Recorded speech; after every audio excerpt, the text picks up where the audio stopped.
A couple things off the top. I'm glad to be on board today, although my voice is a little bit strained. I was in New York last week and somehow either caught a New York bug. So I know, Mike, you're on with me. So hopefully if I fall, you can actually carry on the slides that I'm presenting. And two, I've known about awareness for a while, and as much as I love the fact that they've sponsored us and find value in our content, I actually think they have a really good product too. So, we just publish the, our top community platforms, and certainly awareness is one of them. So a small kudos that way. So let's get into it.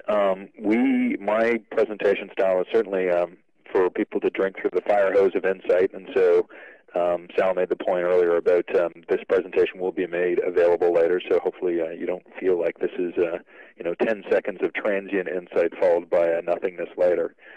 So with that in mind, let's see if we can move forward from there.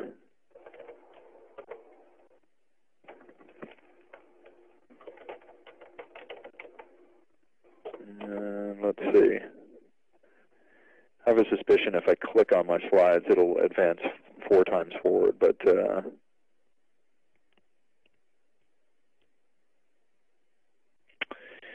not moving yet.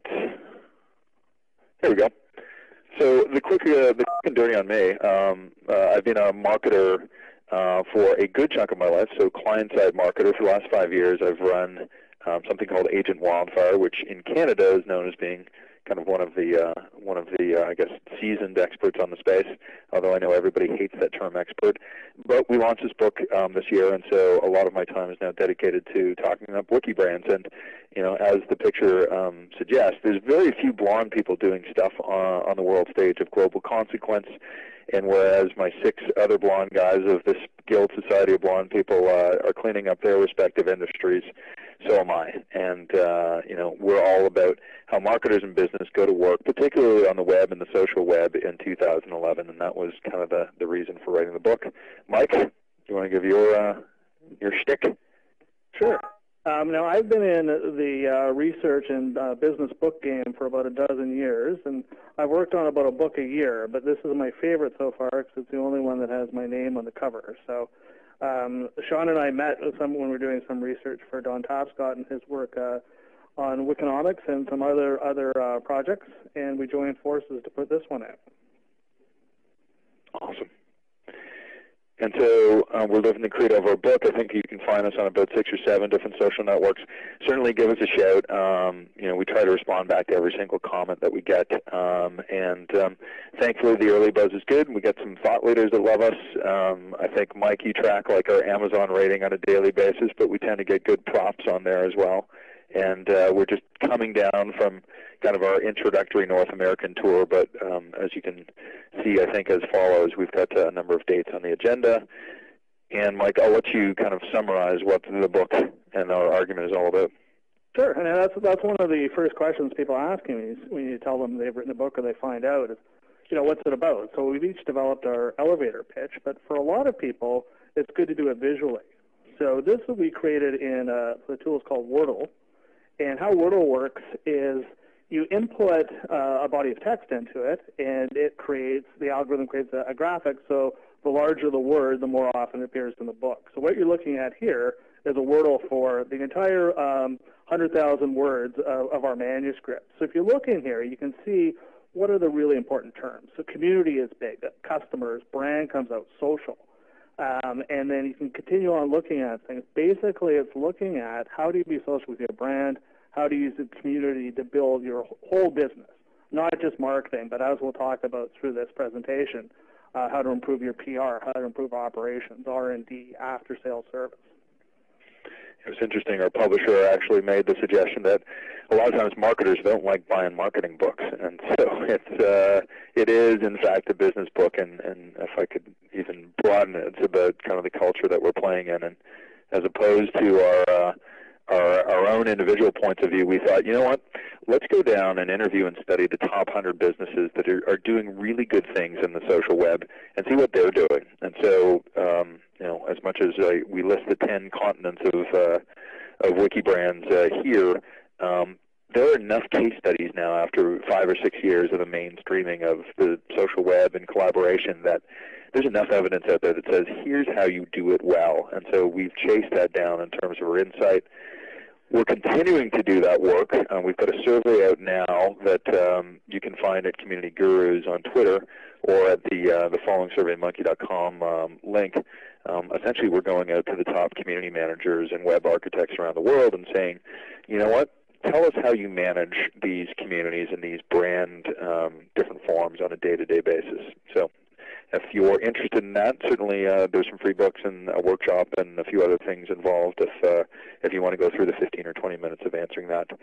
So a key question, we hear it all the time, does business even belong in my social spaces? I've heard some research recently that said, look, customers are looking for the deal. Outside of giving them a deal, they really don't want you in their social spaces. And I have to categorically disagree. As you can see by the 3 stats, not only do they want brands in there, they feel a stronger connection to those that are participating. And Twitter, which has become kind of the boy king of social networks over the last couple of years, you're 3 times more likely to click on a link within Twitter than just average web world. So I would say it's not they don't want brands, they just don't want kind of the pushiness and the salesiness that may be associated with more traditional forms of marketing. And I guarantee you, this chart would be a great chart for a CFO. 35% of brands nowadays are represented by this intangible that we like to call brand. And if I ask most of you, all 75 of you online right now, if you were to take BMW and BMW was to launch a fridge tomorrow, I would say the better half of you would actually take it out for a test drive. It's the power of a brand in terms of here's a promise that allows certainly good brands to translate across a lot of different categories. The challenge with this world nowadays is a much different customer has taken over. When we were involved in some research with Don Tapscott, these are the 8 things that customers want out of their businesses and brands. And I can summarize this chart into 2 points. 1, they expect that a lot of the brands, and they're much more activist about it, they're willing to exact a toll on ones that don't measure up to their standard. And 2, they want to be involved along the way. Unlike me, who's from the angry Gen X generation that would work like hell for corporations but certainly wouldn't want to be involved with them in her spare time, Gen Y and their culture traits are taking over the rest of us. They really want to be involved. 90% of them would say under the right terms, we would gladly work with a brand. And no presentation, Wikibrands or otherwise, from a group of Canadians would be complete without some reference to Wayne Gretzky. He is, for those of you who don't know, and I did this presentation in Nebraska, and not a big hockey state. Not a lot of people knew who Wayne Gretzky was. The best hockey player ever, and really Wikibrands is a manifesto for the future. Skate to where the puck is going, not to where it is one of Gretzky's more famous quotes. So here's what we're going to go through today. Why to do it, the 6 benefits that most successful Wikibrands get out of doing it, the 10 absolute things to get it right, and not surprisingly, these fall along the lines of our chapters 6 through 14, some 5 summary thoughts, and we will have a hard stop closer to 250, somewhere between 250, 255 for hopefully some questions. So why now? Here are my top 5 silver bullet arguments, and trust me, I know you're out there, and if you're on this call, you're probably more leaning to the side of, I buy into this world. It's not about should I do it. It's not about should I do more of it. It's more about how do I convince others. So here are my top 5 arguments. We did a survey last year, and we surveyed 300 top executives, and we said, here's 21 different reasons why you might want to jump into social media and word of mouth and community building. We later called it wiki branding. What shocked us, this one really did shock me. We did this survey for 3 years in a row. This year they said, you know what, I'm starting to get it. It's about the need for authenticity and transparency with my customer relationships. And their customer was already there. 3 years ago, customers were saying this loud and clearly to brands and businesses trying to operate in this sphere. Business is finally starting to get it, which gives me a measure of hope that, you know what, we are starting to become a little bit more successful in terms of some of the ways in terms of dealing with this culture. 2, as much as I love, and most book authors love to call their work revolutionary, we really are talking about an evolution here. Brands have had a modern history of about 150 years, and Whereas in previous years, they might have been something that you bought or trusted or wanted or preferred, or Apple came along in 2000s and made something you loved. Really, I think we're not even in the early days. We're probably in the mainstream days of creating forums where successful marketers and businesses are allowing their customers to participate in their brands. And you, as a successful marketer in 2011, if you're not creating that, are out of step with what is the zeitgeist of the culture around you. Simple numbers here. This is kind of the scoreboard watching, but the first one, we're all on it. I almost have to change these numbers every 2 weeks for this presentation. Facebook gains another 40 million people over 2 weeks. You got to change it. So we're all on it. And the other thing, we're spending a ton more time on these spaces than last year. So it's gotten to the point where even some of the more obstinate media research people have said, look, I can't avoid this anymore. Not having this flange to my business does not make sense.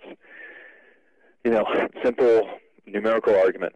I can't tell you if it's a chicken or egg argument, but those brands that are deeply engaging in social and collaboration and word of mouth and all these different tools, they're growing their business by 18%, and those that aren't are decreasing at 6%. So even someone that is fence-sitting or a naysayer would say, I'd much rather be in the group of companies that are in the 18%. And finally, I'm a lifelong marketer. I used to be the head of marketing for Molson in Canada.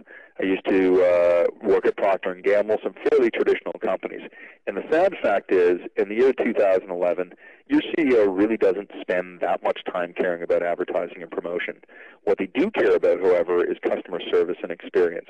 And I think being the person that runs or is accountable for all these different things that get you closer technologically to your customer allows you to get into your CEO's headspace. Being a great advertiser or promotioner, maybe you get half an hour of your CEO's time. So just based on career self-preservation, becoming a good Wikibrander makes sense.